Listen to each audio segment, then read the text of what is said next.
ఎఫెసీ పత్రిక 5వ అధ్యాయము 15వ వాక్య భాగంలో నుండి 10 నిమిషాలు దేవుడు మనకేం చెప్పబోతున్నాడో జాగ్రత్తగా మనం గమనించాలి. ఈరోజు ఈ ప్రదేశంలోకి వచ్చిన మనము ఏమి నేర్చుకోబోతున్నాం? ఒట్టి చేతులతో మనం ఎవరూ కూడా వెళ్ళకూడదు. మనం ఒక ప్రదేశంలో ఒక పని మీద వెళ్ళాము అంటే అది మనకి లాభకరంగా ఉంటేనే ఆ ప్రదేశంలోకి వెళతాం. ఈరోజు ఈ ప్రదేశంలోకి వచ్చినా కూడా ఇది కూడా లాభకరంగానే ఉండాలి మనకి. ఆ మాటలు మనకి బాగా అర్థం కావాలి. ఆ మాటలు ఎప్పుడైతే మనం చక్కగా అర్థమవుతాయో మన లాభం పొందుకుంటాం, క్షేమం పొందుకుంటాం. కనుక చక్కగా మాటల కొరకు మనసు పెడదాం. చదవండి. ఎఫెసీ పత్రిక 5వ అధ్యాయము 15వ వాక్య భాగాన్ని చూస్తే, దినములు చెడ్డవి. ఏం చెప్పాడు దేవుడు? దినములు చెడ్డవి. జనరల్గా మనందరికీ ప్రభువులోకి రాకముందు చెడ్డ దినాలు ఏంటో మనకి తెలుసు. వారం దినాలు మన మధ్యలో ఉన్నప్పుడు వారంలో మంచి దినాలు ఏంటో చెప్పండి. తెలీదా? తెలుసు. తెలిస్తే కదా మనం గృహప్రవేశాలు జరిగించుకున్నా, కొన్ని అకేషనల్గా ఏమన్నా జరిపినా మంచి రోజులు మనం చూడలేదా? తెలుసు మనకి. ఏంటి మంచి రోజులు? ప్రభు ఇక్కడ అన్నాడు దినములు చెడ్డవి. అంటే చెడ్డ దినాల గురించి దేవుడు చెప్తున్నాడు కదా.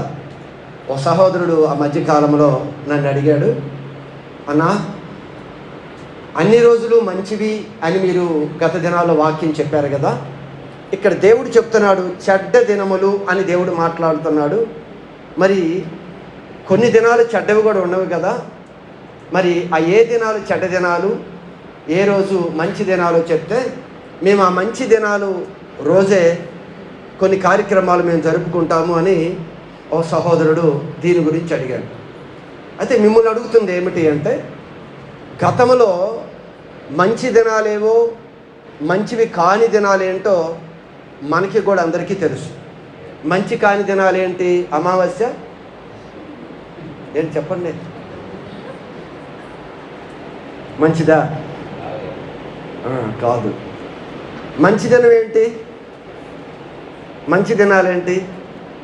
వారంలో కొన్ని దినాలు మంచిగా ఎంచుకునే వారికి తెలుసు.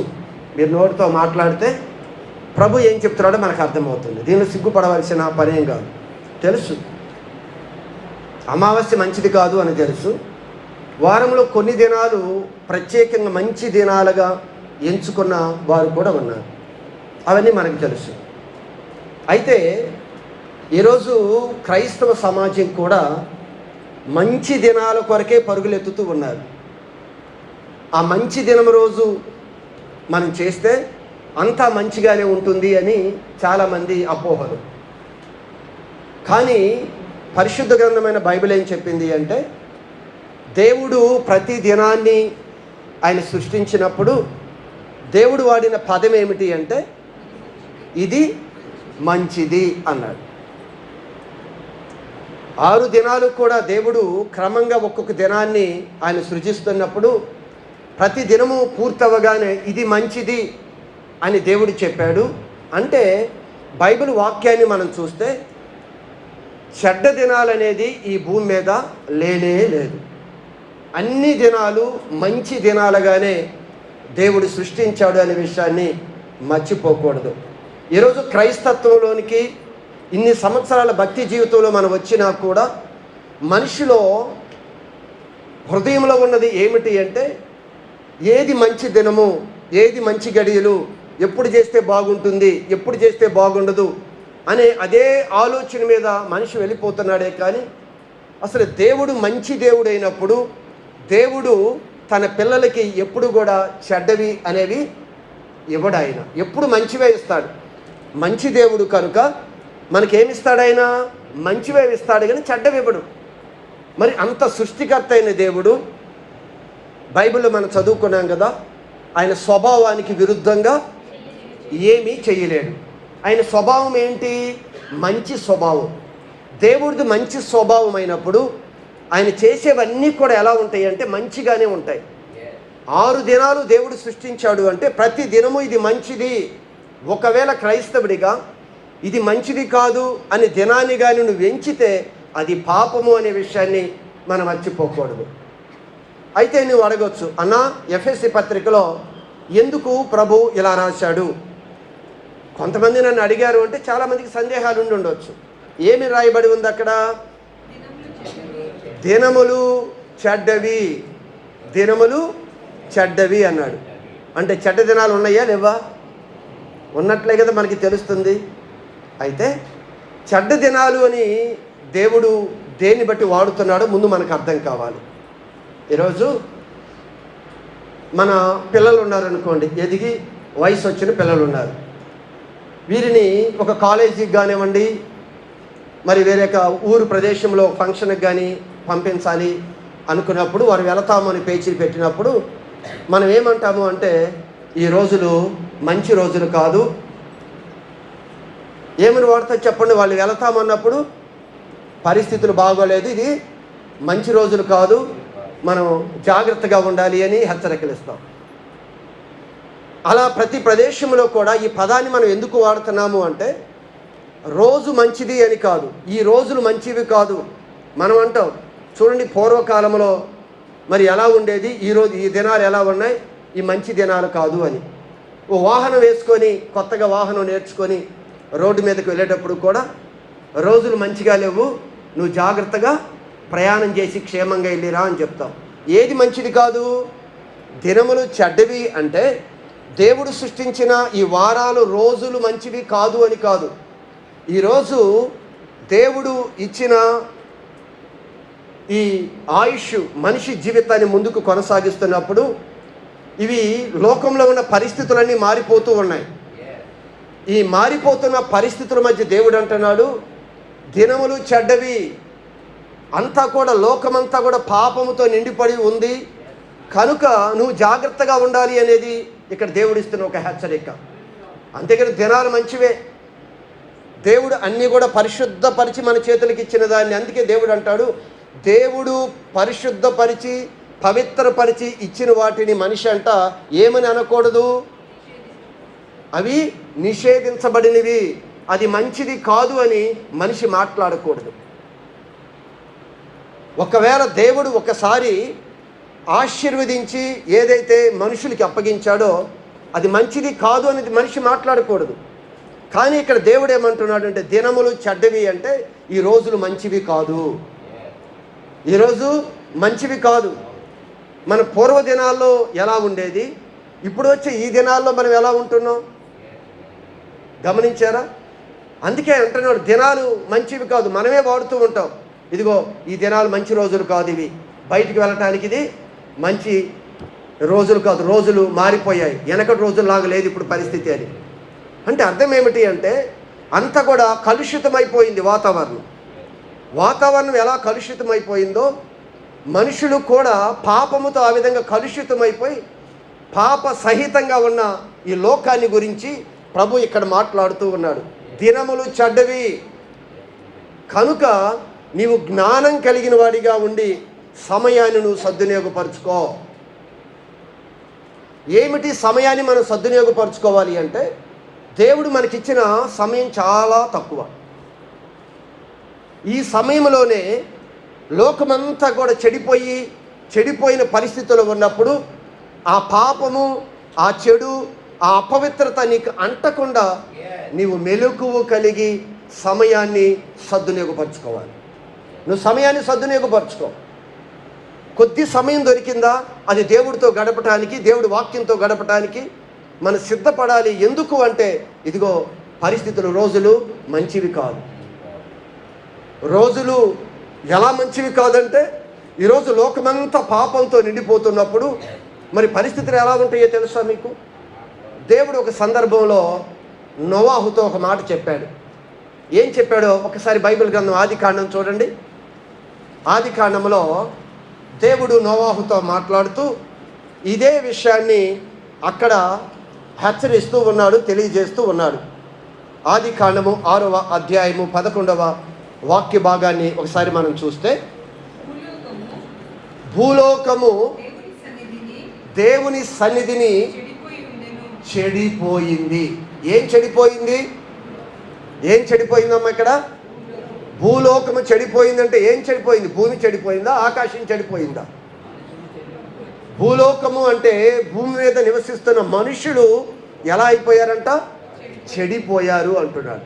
దినములు చెడ్డవి అంటే అర్థం ఏమిటి అంటే, చూడండి, కాలము పెరుగుతూ ఉన్న కొలది, సంవత్సరాలు పెరుగుతున్న కొలది పరిస్థితులు ఎలా ఉంటున్నాయంటే మనుషుల యొక్క స్వభావాలు, ప్రవర్తన, ఆలోచన విధానం కూడా క్రూరంగా మారిపోతూ ఉంది.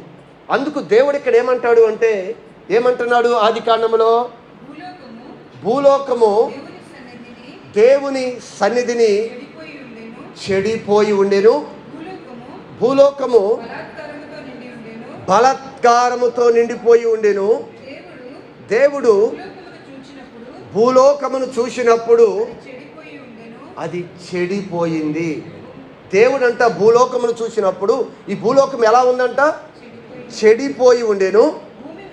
భూమి మీద సమస్త రక్త మాంసములు కలిగిన శరీరులు తన మార్గాలు చెరిపివేసుకొని ఉన్నారు. ఇది ఎఫెసీ పత్రికలో చెప్తూ దినములు చెడ్డ దినాలు. దేవుడు సృజించిన దినము నుండి సంవత్సరాలు, తరాలు మారిపోతూ ఉండగా దేవుడు అంటున్నాడు ఆ నోవాహుతో పిలిచి, నోవా, ఇదిగో పరిస్థితి ఎలా ఉంది అంటే భూమి మీద ఉన్న శరీరులందరూ కూడా తన మార్గాలు చెరిపి వేసుకున్నారు.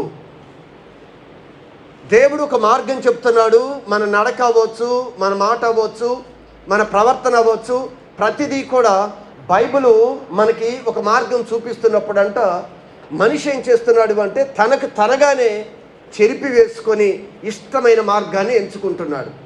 అందుకు అంటున్నాడు భూమంతా బలాత్కారంతో నింపబడి ఉంది అంటే దేవుడు చెప్పిన విధంగా కాకుండా తనకి నచ్చిన విధంగా ఈరోజు మనిషి ఈ భూమి మీద బలవంతంగా తన ఏలుబడిని ముందు కొనసాగిస్తున్నాడు. అందుకే బలాత్కారము అని చెప్తూ ఉన్నాడు. అక్కడ బలాత్కారం అంట భూమి మీద దేవుని యొక్క చిత్తము జరగకుండా మనిషి చిత్తాన్ని జరిగించుకునటానికి మనిషి బలవంతంగా తన ఆలోచనలని రుద్దుకుంటూ ఈ లోకంలో ముందుకు తీసుకుని వెళ్ళిపోతున్నాడు. అందుకే దేవుడు అంటాడు లోకం చెడిపోయింది, శరీరులు తన మార్గాన్ని చెరిపి వేసుకున్నారు అని నోవాహుతో మాట్లాడుతూ ఉన్నాడు దేవుడు. ఈరోజు సంగమా మీరు గ్రహించండి, చదవబడిన ఎఫెసీ పత్రికలో కూడా అక్కడేమన్నాడు? మీరు జాగ్రత్తగా మీరు చూసుకోండి, జ్ఞానం కలిగిన వారిగా ఉండి సమయాన్ని మీరు సద్వినియోగపరచుకోండి, జ్ఞానులై అను ఆ మాట అంటున్నాడు. మీరు అజ్ఞానుల వలె మీరు ఉండకుండా జ్ఞానుల వలె మీరు నడుచుకోండి. అజ్ఞానంగా ఉంటే ఇదిగో లోకం ఏ విధమైన పోకడలో ఉందో అదే పోకడలో మనం వెళ్ళిపోతాం. నీవు దైవ జ్ఞానాన్ని కలిగి నీవు దానిలో నుంచి ప్రత్యేకంగా బయటికి వెళ్ళిపోవటానికి నువ్వు ప్రయత్నించాయి. సమయం కొంచెమే, సమయం చాలా తక్కువ. ఎందుకు తక్కువ మీకు తెలుసా? చెడిపోయినది ఎంతకాలం ఉంటుంది చెప్పండి? చెడిపోయినది ఎంతకాలం ఉంటుంది? ఇంట్లో మనం వండుకున్న వంట అయినా లేకపోతే మన దగ్గర ఉన్న ఫ్రూట్ అయినా చెడిపోయింది అనుకోండి, చెడిపోయినది ఎంతకాలం ఉంటుంది? మంచిది ఎక్కువ కాలం ఉంటుందా? చెడిపోయింది ఎక్కువ కాలం ఉంటుందా? చెప్పాలి. చెడిపోయినది ఎక్కువ కాలం ఉంటుందా? మంచిది ఎక్కువ కాలం ఉంటుందా? చెడిపోయింది సాయంత్రానికి తీసివేయాల్సిందే. ఇక్కడ కూడా నోవాహుతో దేవుడు మాట్లాడుతున్నప్పుడు అంటాడు లోకమంతా చెడిపోయింది అంటే అర్థం ఏమిటి అంటే, చెడిపోయినది అంటే త్వరలోనే దీన్ని నేను తీసివేయబోతున్నాను. ఒక చెట్టుకున్న కాయ కూడా చెడిపోతే ఎక్కువ కాలం చెట్టుకుండదు, అది రాలిపోతుంది. ఆకు కూడా ఒకవేళ తన యొక్క కలర్ మారిపోయి పచ్చదనం పోయి ఎరుపుదనం ఎప్పుడైతే ప్రారంభమవుతుందో అది ఎక్కువ కాలం ఉండదు, ఇది చిన్న గాలికే రాలిపోతుంది. ఇది అంటే దేవుడు అంటున్నాడు ఈ ప్రజలందరూ కూడా ఏమన్నాడు అక్కడ? భూలోకము దేవుని సన్నిధిలో చెడిపోయినది అని అనగానే నువ్వేం గుర్తుంచుకోవాలి అంటే ఇది ఎక్కువ కాలం నిలబడదు. ఒక మనిషిలో పాపము పెరిగిపోయినా కూడా ఎక్కువ కాలము ఆ మనిషిని దేవుడు భూమి మీద ఉంచడు. అందుకే దేవుడు ప్రతిసారి ఎందుకు హెచ్చరిస్తాడు అంటే, నువ్వు జ్ఞానం కలిగి వెంటనే ఆ సమయాన్ని సద్వినియోగపరుచుకొని నువ్వు ప్రత్యేకింపబడు. తెలియనంత కాలము ఒక దానిలో మనం ఉన్నాం. ఎప్పుడైతే మనం తెలుసుకుంటామో, తెలుసుకుని వెంటనే దానిలో నుంచి బయటికి రమ్మని దేవుడు పిలుస్తూనే ఉంటాడు. అందుకే ప్రభు ఈ విషయం చెప్తూ ఉన్నాడు, దినములు చెడ్డవి. నీవు ఒక పరిశుద్ధుడిగా, ఆత్మీయుడిగా సంఘంలో ఉన్నప్పుడు నీవు జాగ్రత్తగా నువ్వు చూడు. నీ స్నేహితులు అవ్వచ్చు, నీ బంధువులు అవ్వచ్చు, నీ ఇరుగు పొరుగు అవ్వచ్చు, జరుగుతున్న పరిస్థితులన్నీ చూసినప్పుడు అవన్నీ కూడా ఇదిగో త్రోవ తప్పిన విధంగా నీకు కనపడినప్పుడు నువ్వు మెలకువ కలుగు. జ్ఞానవంతుడిగా ఉండి సమయాన్ని నువ్వు సద్వినియోగపరచుకో. సద్వినియోగం ఎలా పరచుకోవటం అంటే, ఇంకా ప్రదేశంలో నుండి నువ్వు వెంటనే పక్కకి వెళ్ళిపోవాలి. దేవుడి మాట మన దగ్గరికి వచ్చినప్పుడు, మనం ఏ ప్రదేశంలో ఉన్నామో కొన్ని సందర్భాల్లో మనకు తెలియనప్పుడు దేవుడు ఎప్పుడైతే మాట్లాడతాడో, ఓహో నేను ఈ ప్రదేశంలో నిలబడి ఉన్నానా, నేను ఈ పాపంలో ఉన్నానా, నేను ఈ పరిస్థితిలో ఉన్నానా అని గమనించిన వెంటనే ఆ పరిస్థితిని విడిచి మనం దూరంగా పారిపోవాలి. దూరంగా ప్రదేశం నుంచి పారిపోవటమే జ్ఞానవంతుల లక్షణము అని దేవుడు చెప్తూ ఉన్నాడు. ఆ జ్ఞానం మనకు కావాలి అని నిత్యము దేవుడి దగ్గర ఆ జ్ఞానం కొరకు మనం ప్రార్థన చేయాలి. అందుకే యోసేపు వెళ్ళిన ప్రదేశము ఎలాంటిదో అప్పుడు గ్రహించలేదు. కానీ అక్కడ ఉన్న పరిస్థితి చూసిన తర్వాత ఆ వ్యక్తి ఏం చేశాడు, ఆ ప్రదేశం నుండి దూరంగా జ్ఞానం కలిగిన వాడిగా దూరం నుంచి పారిపోయాడు. ఈరోజు మన జీవితంలో కూడా దేవుడు అంటున్నాడు, లోకమంతా కూడా పాపముతో నిండిపోయి ఉంది. ఒకవేళ అలాంటి పాప నైజము నీలో కూడా ఎంటర్ అయిపోయి అది నిన్ను పాడు చేస్తుందేమో, నీవు కూడా ఏం చేయాలి అంట, ఆ దినాల్లో నుంచి నువ్వేం చేయాలి, ఇదిగో జ్ఞానం కలిగి ఉండి సద్వినియోగపరుచుకో సమయాన్ని. వెంటనే లెఫ్ట్ అయిపోవాలి అక్కడి నుండి. దేవుడు చాలా సందర్భంలో పరిస్థితులు బట్టి కొన్నిసార్లు మనతో మాట్లాడతాడు. మనం ఎలా మాట్లాడుతున్నాడో దేవుడు చాలా సందర్భంలో మనకు అర్థం కాదు. ఎలా మాట్లాడతాడో కూడా కొన్ని మనకు తెలియదు. కొన్ని పరిస్థితులను బట్టి, కొన్ని సంఘటనలు బట్టి, కొన్ని వాక్యం చదువుతున్నప్పుడు, కొన్ని ఉపదేశం వింటున్నప్పుడు, నువ్వు కొన్ని నీ స్నేహితులతో సహవాసం జరిగిస్తున్నప్పుడు, కొన్ని సంఘటనల మధ్య దేవుడు మనతో మాట్లాడుతున్నప్పుడు ప్రభు అంటాడు, అక్కడి నుండి నీవు పక్కకి వెళ్ళిపో.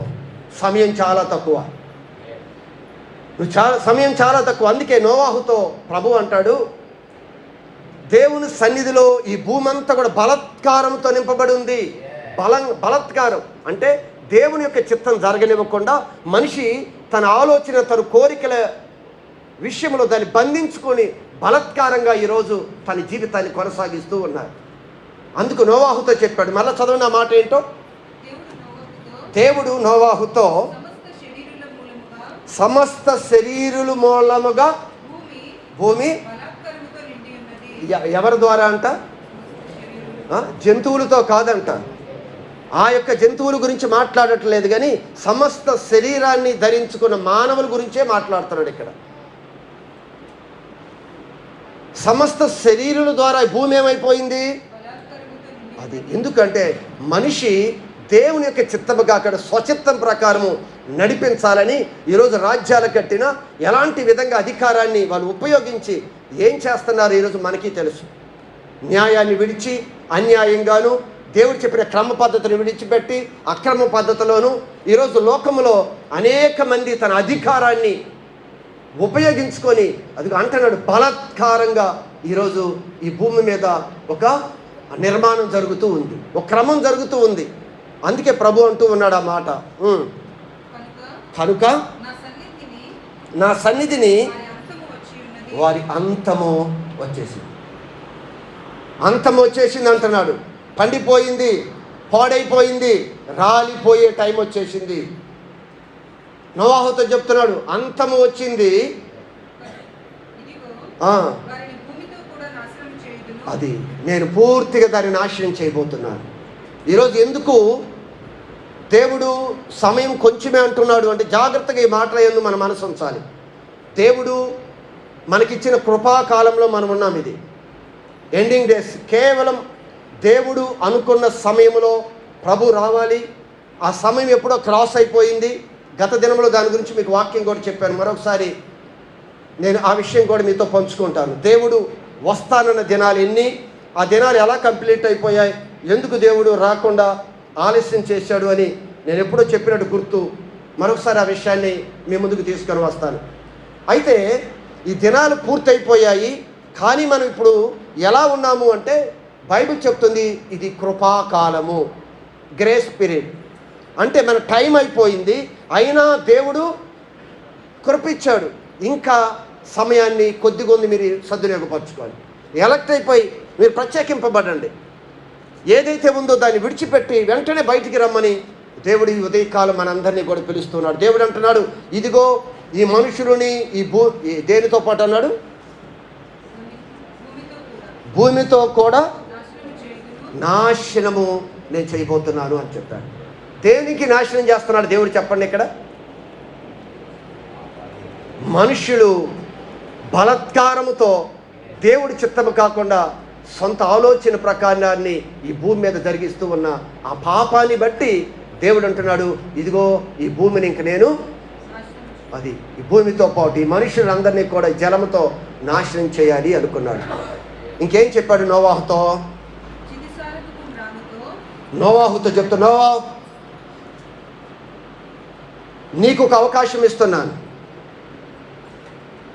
ప్రభు అంటున్నాడు, దినములు చెడ్డవి, నీవు జ్ఞానం కలిగిన వాడివి అయితే ఇదిగో నీవైనా వెంటనే సమయాన్ని సద్వినియోగపరచుకో. భూమి పూర్తిగా నాశనం అయిపోతుంది. భూమి మీద ఉన్న ప్రతి జీవరాశి కూడా పూర్తిగా లయపరిచే ఏం తీసుకురాబోతున్నాడు, జల ప్రళయాన్ని నేను తీసుకురాబోతున్నాను అని ముందుగా దేవుడు మాట్లాడాడు. ఈరోజు తన ప్రేమించిన నోవాహుతో మాట్లాడాడు. ఈరోజు తను ప్రేమిస్తున్న తన పిల్లలుగా మనం ఉన్నాం కనుక మనతో కూడా చెప్తున్నాడు దేవుడు, ఒక ప్రళయం రాబోతూ ఉంది. ఈరోజు గత దినాల్లో కూడా కోవిడ్ అనే ఒక ప్రళయం వచ్చింది, ఉదుద్ అనే ఒక ప్రళయం వచ్చింది. ఇంకా భయంకరమైన ప్రళయాలు ఈ భూమి మీదకి రాబోతున్నాయి. అందుకు మనల్ని అంటున్నాడు, నువ్వు మేల్కో, నువ్వు సమయాన్ని నువ్వు సద్వినియోగపరచుకో, నువ్వు ఎలక్ట్ అయి నువ్వు ప్రత్యేకింపబడు. నోవాహుతో చెప్పాడు, నోవాహు ఒకవేళ ఈ మాటలు నీకు అర్థమయ్యి ఉంటే నీకు ఒక టైం ఇస్తున్నాను. ఈ టైంలోపు నువ్వేం చేయాలి, ఇదిగో నీ కుటుంబాన్ని రక్షించుకోవటానికి ఒక ఓడని నువ్వు సిద్ధపరచుకో. నీకు జ్ఞానం ఉంటే ఇచ్చిన సమయాన్ని సద్వినియోగపరచుకో. నోవాహుకి ఏ టైం చెప్పాడో దేవుడు తెలియదు, కానీ నోవాహుతో మాట్లాడుతున్న, నోవాహు ఇదంతా కూడా జల ప్రళయంతో దీన్ని పూర్తిగా తీసివేయబోతున్నాను. ఇదిగో నీవైతే రక్షణ ఓడని ఒకటి తయారు చేసుకో, సిద్ధపడు. ఈరోజు మనందరినీ పిలుస్తున్నాడు దేవుడు. దేవుడు మనందరినీ హెచ్చరిస్తూ ఉన్నాడు.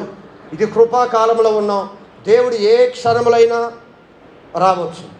ఆ గడియలు మనకు అర్థం కావు, కానీ ఏ క్షణములైనా ప్రభు రాకడ జరగవచ్చు. అందుకే మరొకసారి సంఘాన్ని దేవుడు హెచ్చరిస్తూ ఉన్నాడు, ఇదిగో సమయాన్ని నువ్వు సద్వినియోగపరచుకో.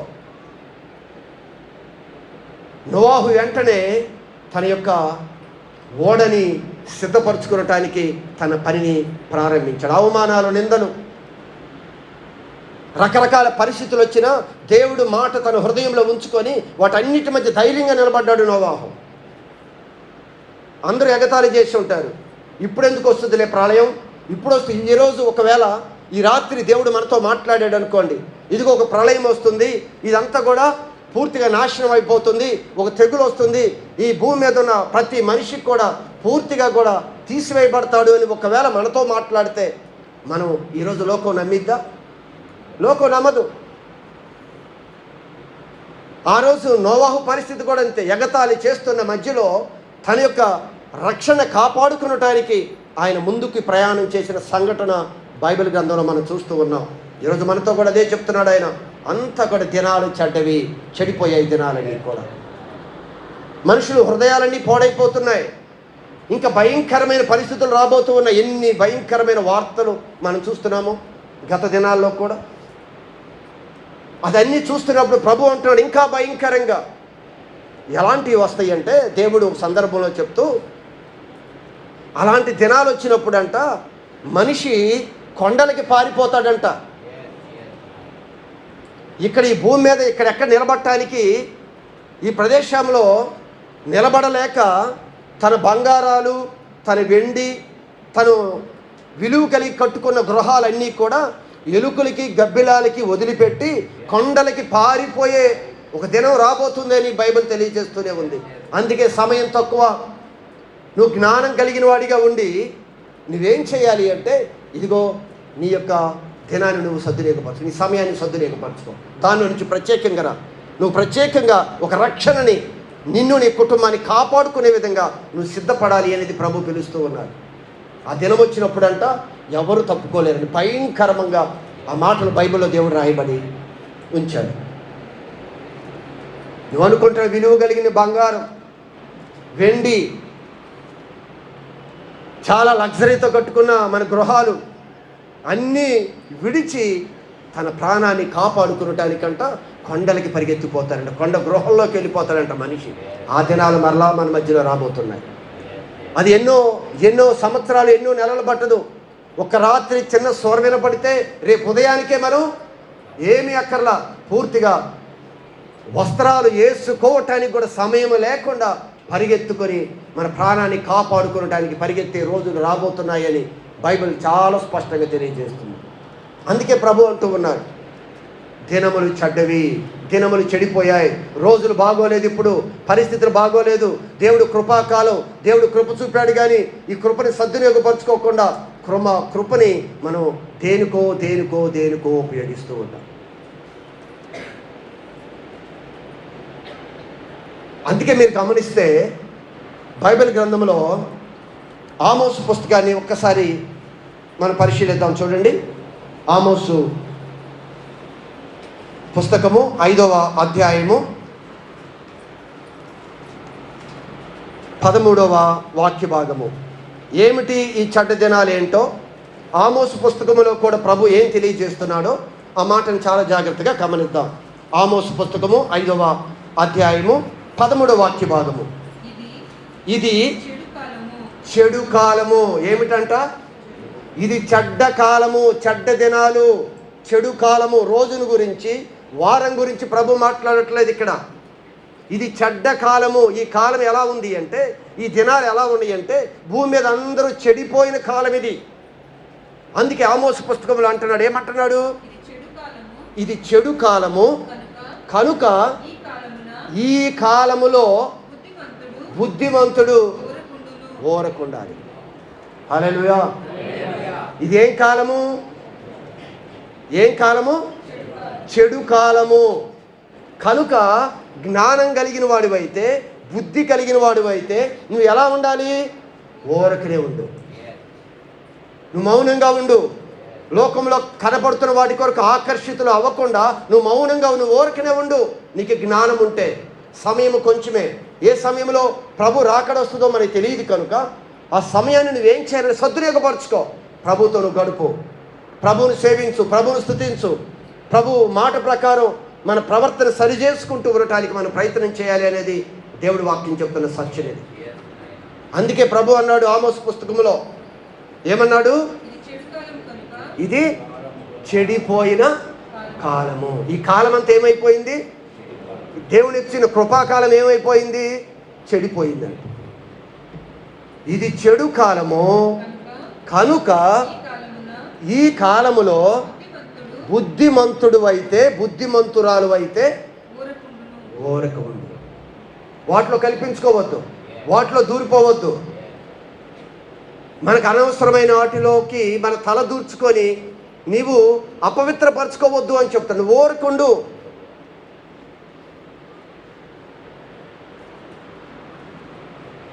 అయితే ఒక విషయం చెప్తాను మీకు. ఇప్పుడు మన పైన నోవాహు దినాన్ని మనం చూసుకుంటూ వచ్చాం. లోతు గురించి మనం ఆలోచిస్తే, లోతు ఒక ప్రదేశంలో జీవిస్తూ ఉన్నాడు. ఏ పట్టణంలో జీవిస్తున్నాడు? సొదొమ గొమొర్రా పట్టణాల్లో జీవిస్తూ ఉన్నాడు లోతు. ఈ పట్టణము చెడిపోయి ఉందా, బాగుందా? ఇది పూర్తిగా చెడిపోయింది. అక్కడ కూడా దినములు చెడ్డవి అని తనతో కూడా అదే ప్రభు మాట్లాడేది. అదంతా ఎలా ఉంది అంటే, ఆ యొక్క దినాలన్నీ కూడా చెడిపోయిన దినాలు అవి కూడా. దానిలో ఈయన ఎలా ఉన్నాడో తెలుసా? ఎవరు? లోతు ఎలా ఉన్నాడో తెలుసా? అక్కడ అంత పాప సహితంగా ఉన్న ఆ పట్టణంలో తన పరిశుద్ధతని కాపాడుకుంటూ మౌనంగా కూర్చున్నాడు. ఒక దినాన ఒంటరిగా లోతు ఎక్కడ కూర్చొని ఉన్నాడు? పట్టణం యొక్క గవిని యొద్ద కూర్చున్నాడు లోతు. ఈ లోకంలో ఊరిలోకి వెళ్తే ఊరిలో పరిస్థితులన్నీ కూడా భయంకరంగా ఉన్నాయి. ఈ పరిస్థితుల మధ్య నీతిమంతుడైన లోతు, దేవుని విశ్వసించి దేవుని వెంబడిస్తున్న ఈ లోతు ఆ పట్టణం యొక్క గవిని యొద్ద కూర్చొని ఉన్నాడు.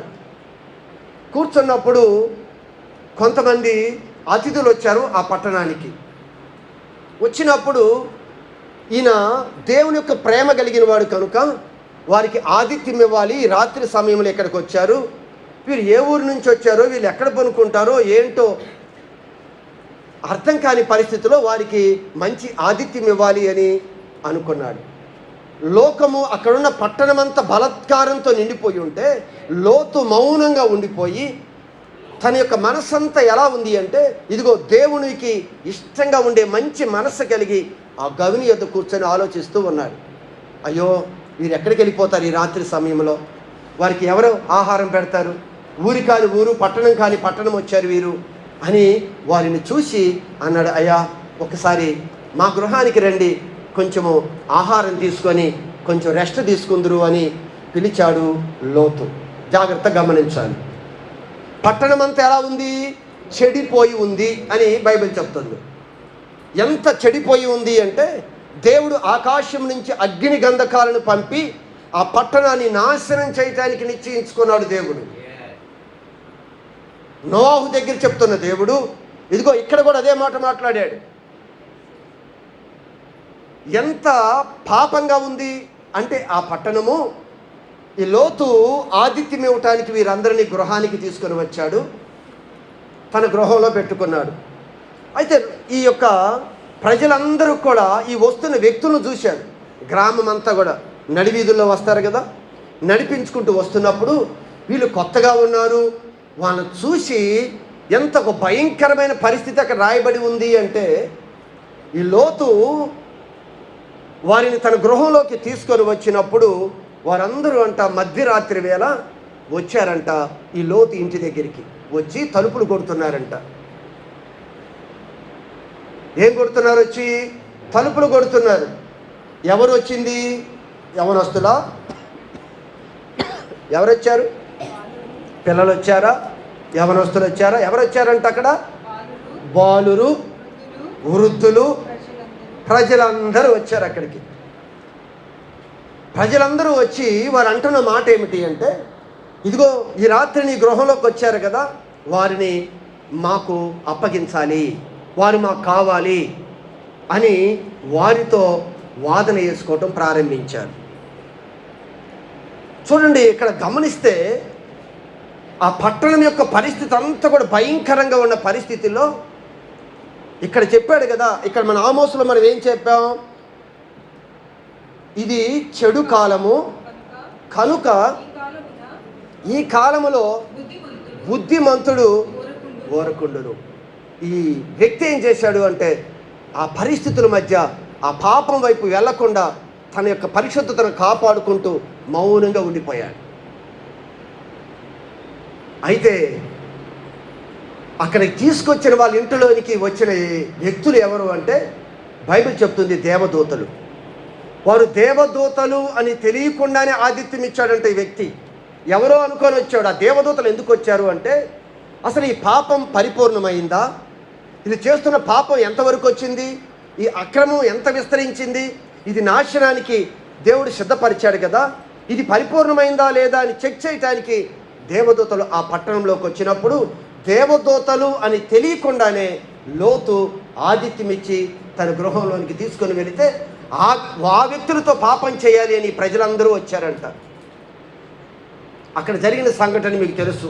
గత కాలంలో మనం చెప్పుకున్నాం. లోతుని మౌనంగా బతిమలాడుతున్నాడు లోతు.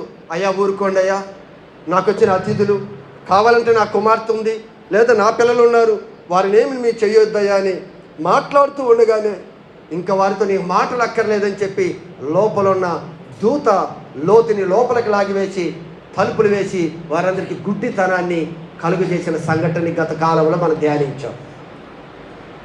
అయితే మీరు గమనించవలసింది ఏమిటి అంటే, జ్ఞానవంతుడైతే బుద్ధిమంతుడైతే ఎలా ఉండాలంట? ఈ చెడు కాలంలో ఎలా ఉండాలి? నువ్వు ఊరుకు ఉండు, నువ్వు అన్నిట్లో దూరిపోకు, పనికిరాని విషయాలను దూరిపోవద్దు, నువ్వు ఊరుకు ఉండి నీ ఆత్మీయ జీవితాన్ని నువ్వు కాపాడుకో. లోతు అంత ప్రదేశంలో ఉన్నా కూడా ఏమీ మాట్లాడకుండా మౌనంగా ఉండి ప్రతిదీ ప్రార్థన చేస్తూ ఉండేవాడు దేవుడికి. అందుకే లోతుని దేవుడు ఏం చేశాడో తెలుసా? ఇదిగో అక్కడ చదువుబడి వాక్యాన్ని మనం పూర్తి చేయండి. ఇది చెడు కాలము కనుక బుద్ధిమంతుడు ఓరకుండును, మీరు బ్రతుకున్నట్లు కీడు చెడుని విడిచి మేలు వెతకండి. అలాగూ మీరు చేస్తే మీరు అనుకుని చొప్పున దేవుడు సైన్యములకు అధిపతియగు యెహోవా మీకు తోడుగా ఉండును. హల్లెలూయా, హల్లెలూయా, హల్లెలూయా. మీరు బ్రతకాలి అంటే కీడు విడిచిపెట్టేయండి ఇప్పుడే. అదే సమయాన్ని సద్వినియోగపరచు. మీరు బ్రతకాలి అంటే, మీరు నా సన్నిధిలో ఉండాలి అంటే ఇప్పుడు వరకు ఏ చెడైతే ఉందో, ఏ పాపమైతే ఉందో, ఏ కీడైతే ఉందో దాన్ని నువ్వు విడిచిపెట్టు. నీవు బ్రతుకుతావు. సైన్యములకు అధిపతియగు యెహోవా మీకు తోడుగా ఉంటాడు అని వాక్యం సెలవిస్తూ ఉంది. ఈరోజు నువ్వు మౌనంగా ఉండు, కీడు విసర్జించేయి, కీడు విడిచిపెట్టు. సమయం కొంచెంగా ఉంది, నువ్వు జ్ఞానం కలిగి ఈ సమయంలో నువ్వు దేవుడితో కొనసాగు. ఎలా ఉంటాయి అంటే నీ దినాలు ఎలా ఉంటాయి అంటే, ముందు అక్కడేమో ఏమని అంటున్నాడు? చెడు కాలం. ఆ చెడు కాలం నుండి ఇదిగో దేవుడు మీ మాటని, మీ ప్రార్థన ఆలకించి మిమ్మల్ని ఆశీర్వాదకరంగా ఆ విధంగా ఆ రోజు లోతుని ఏ విధంగా క్షేమంగా తీసుకుని వెళ్ళాడో ఈరోజు దేవుడు అలానే మనల్ని తీసుకొని వెళ్తాడు. అందుకు ఆ మాట రాస్తూ ఉన్నాడు. మనం అనుకుంటాం చాలా కాలం ఉంది, చాలా కాలం ఉంది అనుకుంటాం. ఇంకా చాలా బ్రతుకుతాము, తర్వాత మానవేద్దాము చెడు, లేదా తర్వాత ఈ మాటలు ఇవన్నీ కూడా ఆపుదాము, కొంతకాలం వెళదాము అనుకుంటే ప్రభువు ఏమన్నా ఈ కాలాలు చెడ్డవి, నువ్వు జాగ్రత్త అని చెప్తున్నాడు. కానీ మనకేమన్నా ఇవి చాలా కాలం ఉంది, అప్పుడే ఏమీ జరగదు అని మనం అనుకుంటే, సాతాను అంటాడు. సాతానికి ఏం తెలుసా? సాతాను వాడేమంటాడో తెలుసా? చాలా సమయం ఉందన్నాడా? ఏముందని సాతాను ఏం చేస్తున్నాడు? చదవండి. అపవాది అయిన సాతాను వాడికి అర్థమైపోయింది, ఈ సమయం అయిపోయింది, ఈ దేవుడు వీళ్ళందరూ ఏదో ఒకటి చేసి తీసుకుని వెళ్ళిపోతాడు, ఈలోపే నా కార్యక్రమాన్ని నేను జరిగించాలి. ప్రతి ఒక్కరిని కూడా ఎందుకు దేవుడు పరిశుద్ధతలో ఉంచాలనుకుంటున్నాడో, నేను ఏ విధంగా పరిశుద్ధతలో లేకుండా ఎలా చేయాలో నాకు తెలుసు. సమయము కొంచెమే ఉంది కనుక ఎంత ఉగ్ర రూపం దారుస్తాడో తెలుసా? అదే బైబిల్ గ్రంథంలో రాశాడు. ఏమని అంటాడు? ప్రకటన గ్రంథంలో అపవాది తనకి సమయము కొంచెమే ఉన్నది అని తెలుసుకొని, ఏంటంటే ఇప్పుడు వీడికి క్రోధం, బహు క్రోధం. దేనికి క్రోధం? సమయం కొంచెమే ఉంది, దేవుడు దీన్ని ముగించబోతూ ఉన్నాడు అని తెలుసుకొని బహు క్రోధము కలిగిన వాడిగా మన వద్దకు వచ్చాడు. ఏం చేస్తాడు అంటే, దేవుడు ఎంచుకున్న పిల్లలు, పరిశుద్ధతలో నడవాలి అనుకున్న పిల్లలు, పరిశుద్ధలో నడుస్తున్న పిల్లలని వాడు బయటికి తీసుకురావటానికి బహు క్రోధము కలిగిన వాడై, క్రోధము కోపానికి మించిపోయింది క్రోధం. క్రోధంలో మనిషి ఏం చేస్తాడో అర్థం కాదు. అపవాదికి కూడా అంట, సాతాను ఇంతవరకు మామూలుగా వెళ్ళాడేమో, ఈ చివరి దినాల్లో బహు క్రోధము కలిగిన వాడై మీ మధ్యలోనికి అది దిగి వచ్చాడు, జాగ్రత్త అని దేవుడు మనతో మాట్లాడుతున్నాడు. బహు క్రోధము కలిగిన వాడిగా వచ్చాడు. నీ మనస్సులు, నీ ఆలోచనలను ఎలా చెరిపివేయాలో వాడు తెలుసు. అలా వచ్చాడు కనుక నువ్వు సమయాన్ని సద్వినియోగపరచుకో. నీకు ఇచ్చిన సమయంలో దేవుడితో గడుపు. నీకు ఇచ్చిన సమయంలో దేవుడి వాక్యాన్ని ధ్యానించు. నువ్వు అలా చేయగలిగితే ఇదిగో ఆ క్రూరత్వం నుండి, ఆ క్రూరత్వం కలిగిన సాతాను యొక్క చేతుల్లో నుండి మనం తప్పించబడతాము అనేది దేవుడు చెప్తూ ఉన్నాడు. వాడికి తెలిసిందంట సమయం. మరి మనకి దేవుడు ఉందని చెప్పాడా? బోలెడు సమయం ఉందని మనకేమని చెప్పాడా ప్రభు? లేదు. ఇది చెడు కాలము కనుక నువ్వు జాగ్రత్తగా ఉండమని ప్రభు మనతో కూడా మాట్లాడుతూ ఉన్నాడు. దానిలో చదివినప్పుడు దినములు చెడిపోయాయి కనుక నువ్వు జ్ఞానంగా ఆ సమయాన్ని సద్వినియోగపరుచుకొని చెప్పాడు. మనకు అర్థం కావట్లేదు కానీ సాతాను చెప్తున్నాడు సమయం కొంచెమే ఉంది. వాడు ఇంకేం చేస్తాడో తెలుసా? చివరికంట సాతాను ఏర్పాటులోనికి వచ్చిన వారిని కూడా, చదువును ఒకసారి వాక్యాన్ని చదివి ముగిద్దాం. మత్తయి సువార్తలో, మత్తయి సువార్త 24 మత్తయి సువార్త 24వ అధ్యాయము 24వ వాక్య భాగము. సాధ్యమైతే ఏర్పాటు, దేవుడు ఎవరినైతే ఏర్పాటు చేసుకున్నాడో, దేవుడు తన పరిచర్య కానీ దేవుడి యొక్క తన పనికి కానీ దేవుడు ఎవరినైతే కోరుకొని దేవుడు ఏర్పాటు చేసుకున్నాడో వారిని సహితము మోసపరచటానికి వాడు శక్తిమంతుడుగా ఉన్నాడంట. ఎవరినంట?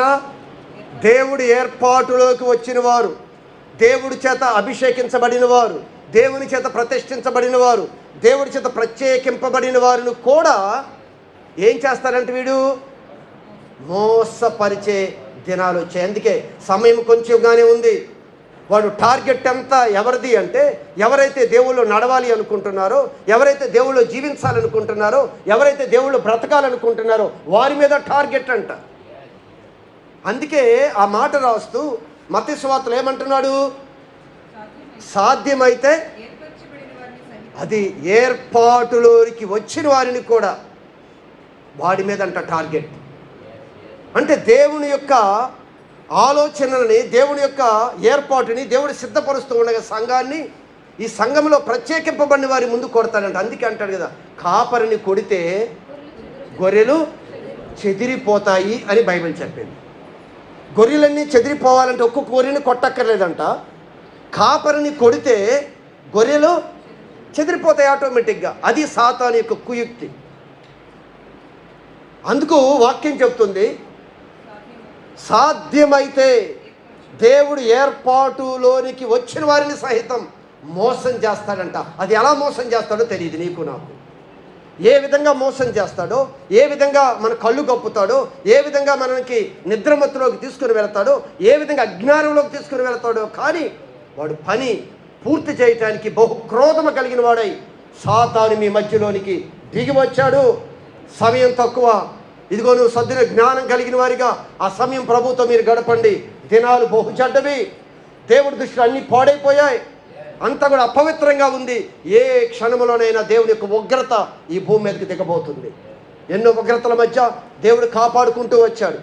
ఎంతోమందిని ఫిల్టర్ చేసుకుంటూ వెళ్ళిపోయాం. రాబోయే ఇంకా భయంకరమైనవి, దానిలో దేవుడు మనల్ని తప్పించడానికి ఆయన శక్తిమంతుడు. కనుక మనం మెలకు కలిగి, జ్ఞానం కలిగి, ఇదిగో సమయాన్ని సద్వినియోగపరుచుకొని దేవుళ్ళు మన ముందుకు వెళుతూ అపవాది తంత్రాలని ఎరిగి మన పరిశుద్ధమైన జీవితాన్ని జీవించడానికి దేవుడు మరొక అవకాశం ఇస్తూ ఉన్నాడు మనకి. అదే ఆయన అంటూ ఉన్నాడు, విడిచిపెట్టు, త్వరగా దాని నుంచి మానుకొని నువ్వు ప్రత్యేకంగా రా, ఇదిగో దేవుడు నిన్ను దీవిస్తాడు అని ప్రభువు చెప్తూ ఉన్నాడు. దేవుడు తప్పనిసరిగా ఆ ఉన్నతమైన రాజ్యానికి తప్పిపోకుండా మనందరినీ కాపాడుకునటానికి ఇదిగో ఈ సంఘ క్రమాలను పరిచర్యలు అప్పగించాడు. ఇదిగో సాతాను తంత్రాలు మనం ఎరిగి ఉన్నాం, అది తెలుసుకొని వాడిని ఎదిరించగలిగే ఆత్మ ఖడ్గము దేవుడు మనందరికీ అనుగ్రహించాడు. ఈ వాక్యం ద్వారా వాడిని ఎదిరించి అపవాదిని దేవుడి ముందు ఇదిగో నమ్మకమైన వారిగా, సజీవులుగా మనం నిలబడాలి అని దేవుడు మనం కోరుకుంటూ ఉన్నారు. దేవుడి మాటలు దీవించునుగాక. ఆమేన్.